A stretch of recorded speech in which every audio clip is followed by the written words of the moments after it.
Hola a todos, bienvenidos. Mi nombre es Fernando, soy profesor de física del programa. Y bueno, los voy a guiar un poquito por algunos elementos que nos van a permitir empezar a entender cuáles son los funcionamientos y los elementos que se ponen en juego cuando hablamos de corriente eléctrica, ¿sí? De electricidad. Vamos a arrancar, permítanme un segundito que quisiera compartir esta pantallita. Bien, bueno, de arranque vamos a arrancar por lo que sabemos, ¿no? Sabemos básicamente que no podemos meter los dedos en el enchufe porque nos quedamos pegados de chiquitos. Nos han dado algún castañazo en la cabeza por hacer macana en algún momento y aprendimos que no podíamos meter los dedos en el enchufe. Más tarde aprendimos que había algunos elementos que eran conductores y otros que eran aislantes. Quiero llamar la atención sobre, por ejemplo, esta pinza que está acá dibujada en la pantalla compartida, ¿no? Que tiene esos mangos amarillos, y nosotros sabemos que la parte metálica de la pinza, si la tocamos cuando está en contacto con electricidad, nos va a dar corriente, mientras que si tocamos la parte amarilla no nos va a dar corriente. Con esto no quiero decir que vayamos a meter la pinza en una cosa que tiene corriente, ¿no? Por supuesto. Se corta la luz, obvio. Entonces sabemos que existen materiales que son conductores y materiales que son no conductores. A estos no conductores los llamamos aislantes, ¿sí? La electricidad entonces va a poder fluir, va a poder moverse solamente a través de los materiales que son efectivamente conductores de la electricidad. Tenemos diferentes tipos de conductores, ¿no? De hecho, podríamos decir casi que todas las sustancias son conductoras en determinadas condiciones, ¿no? Pero en general, a temperaturas ambiente, en condiciones normales, hay materiales que son conductores, materiales que son aislantes, y un tercer tipo de materiales, a los que se llaman semiconductores, que en función de ciertos parámetros, temperatura, niveles de corriente, etcétera, se pueden transformar en conductores o en aislantes, ¿sí? En la gráfica lo que vemos es cómo ese electrón que está ahí pintado de amarillo, que parece un emoji, se puede mover a través del material conductor, puede o no puede, en función de esas características que nombrábamos, en un material semiconductor, y se le dificulta mucho el paso en un material aislante. Bien.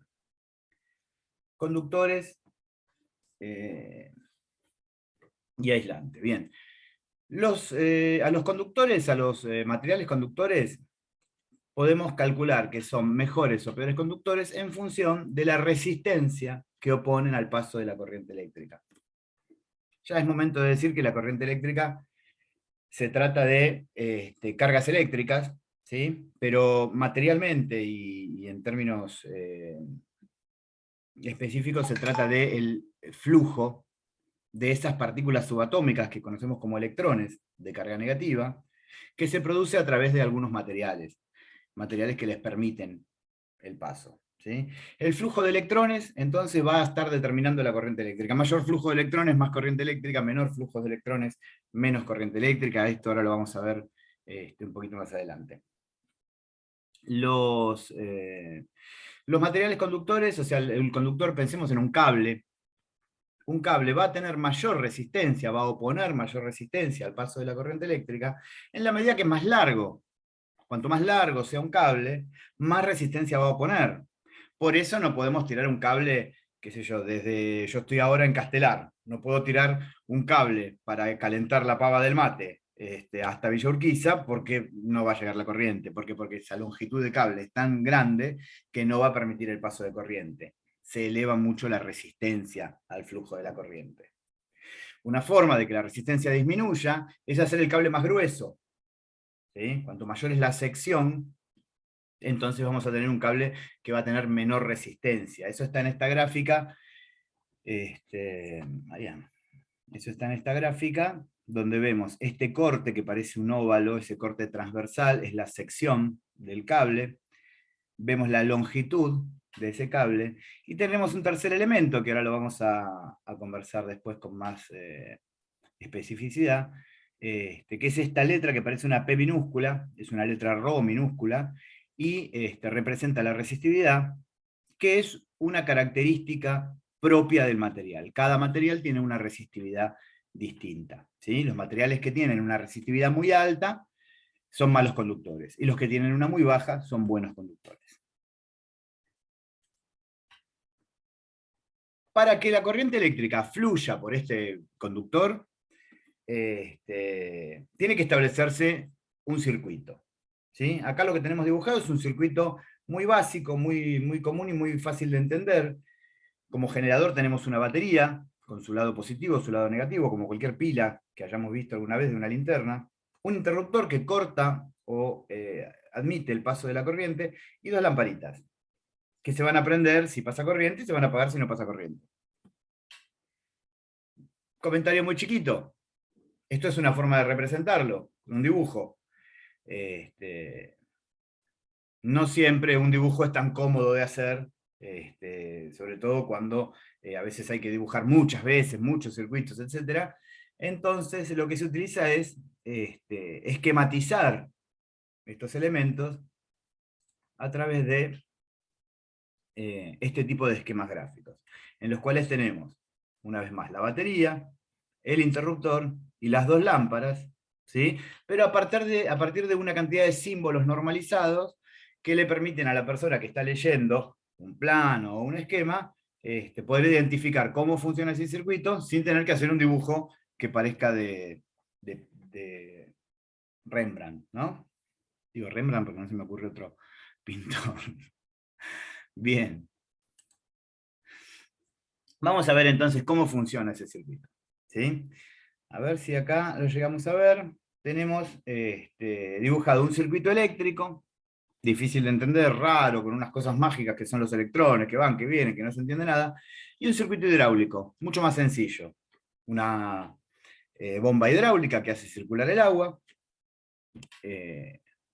una rueda hidráulica, hagamos de cuenta que es un molinete hidráulico, algo que se mueve con el agua, que va a generar alguna resistencia, y a partir de esa resistencia al paso se va a robar un poquito de fuerza para hacer mover una turbina o algún otro tipo de aparato, y una llave de paso, ¿no? Esto es mucho más fácil de entender que un generador, un interruptor, una lámpara. No sabemos cómo funciona la lámpara, sí nos podemos imaginar cómo funciona un molino hidráulico, ¿no? Que es bastante más sencillo. Bueno, lo que queremos con esta analogía es que podamos ver cómo en alguna medida el funcionamiento de un circuito es muy parecido, de un circuito eléctrico, es muy parecido al circuito de un flujo de líquido, de agua, ¿sí? Una bomba genera una fuerza, la energía necesaria para que el agua se ponga en movimiento.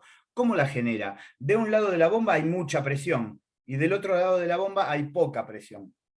Del lado que hay mucha presión, el agua sale. Del lado que hay presión poca, con mucha diferencia de presión con el lado que la presión es alta, el agua entra a la bomba. Esto genera que de un lado sale, del otro entra, se produzca el movimiento, ¿sí? Va a haber una diferencia de presión entre las puntas del caño que va a hacer que el agua fluya. Hay una llave de paso que puede cortar o administrar este paso de agua, ¿sí? Y este paso de agua puede tener mayor intensidad o menor intensidad, mayor caudal o menor caudal. Puede pasar más agua en menos tiempo o menos agua en más tiempo. ¿En función de qué? En función de la diferencia de presión que genera la bomba. Si la bomba genera mucha diferencia de presión entre una punta y la otra del caño, entonces va a fluir más fuerte el agua y vamos a tener mayor intensidad de flujo de agua. Y si la rueda que le ponemos para robarle un poquito de energía hace demasiada fuerza, esa intensidad de flujo de aguas va a disminuir, va a bajar. ¿Por qué? Porque mucha de esa energía se la va a estar robando la rueda hidráulica, que sí, bueno, se podrá utilizar para alguna otra cosa, pero va a bajar el caudal con el que se mueve el agua por adentro del caño. Esto es más o menos cómo funciona un circuito hidráulico, y me parece que es bastante sencillo. Ahora, lo que queríamos con esta analogía es que veamos cómo en un circuito eléctrico varias de las cuestiones estas funcionan de forma muy parecida. Un generador de corriente o una pila, por medios mecánicos o por medios químicos, produce una diferencia de potencial eléctrico entre una punta y la otra del conductor. Así como la bomba generaba una diferencia de presiones, esto genera una diferencia de potencial eléctrico. Para decirlo de una forma, hay muchos electrones en uno de los polos de la pila, de más, tantos que quieren escaparse, y del otro lado de la pila hay una falta de electrones, ese otro polo está hambriento de electrones, y se los quiere afanar, se los quiere robar en cuanto puede. Entonces, cuando los unimos con un conductor, de este lado los empujan, de este lado se los quieren agarrar, ¿qué va a pasar? Se va a establecer un flujo, por la diferencia que existe entre los potenciales eléctricos de un lado y del otro. Cuanto mayor es esta diferencia, mayor va a ser la cantidad de electrones que pasen por ese conductor.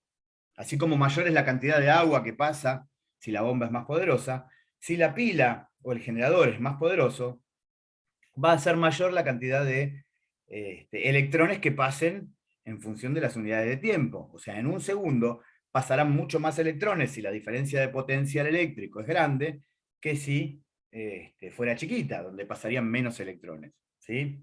A esto le llamaremos intensidad de flujo eléctrico.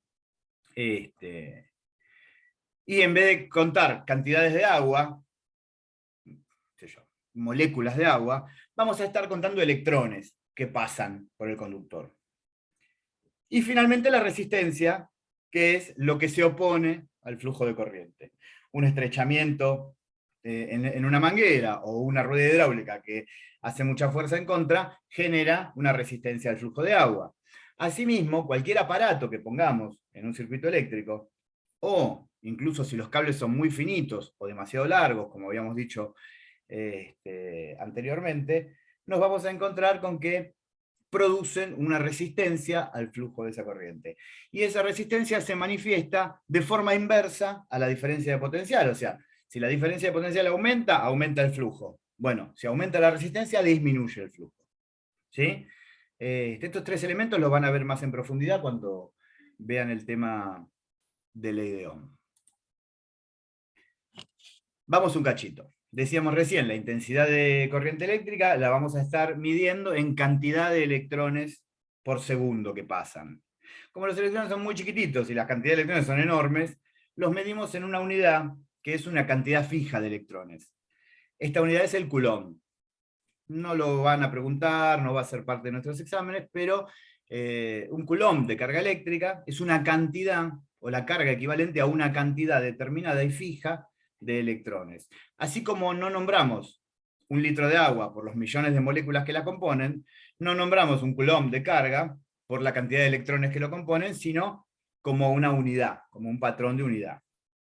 Bien. Esto respecto a la corriente eléctrica. Respecto al voltaje, ¿sí? Decíamos que lo podíamos comparar con el flujo que se establece entre dos puntos, entre dos extremos de un caño o de un conductor, según si fuera agua o electricidad, donde se establece una diferencia de presión. Acá por ahí se ve un poco mejor esa diferencia de presión. Uno de los tarros tiene mucho líquido, entonces hace fuerza contra el caño que cruza. Y el otro tiene poco líquido, hace menos fuerza. Se va a establecer un sentido de movimiento del flujo del que tiene más al que tiene menos. ¿Sí? A esta diferencia, cuando hablamos de electricidad, le llamamos diferencia de potencial eléctrico. Finalmente,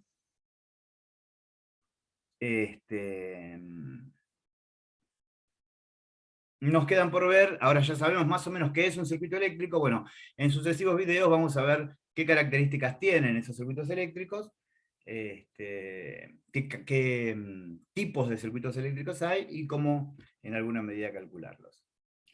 Bueno, a quienes estén les agradezco mucho su atención y nos estamos viendo.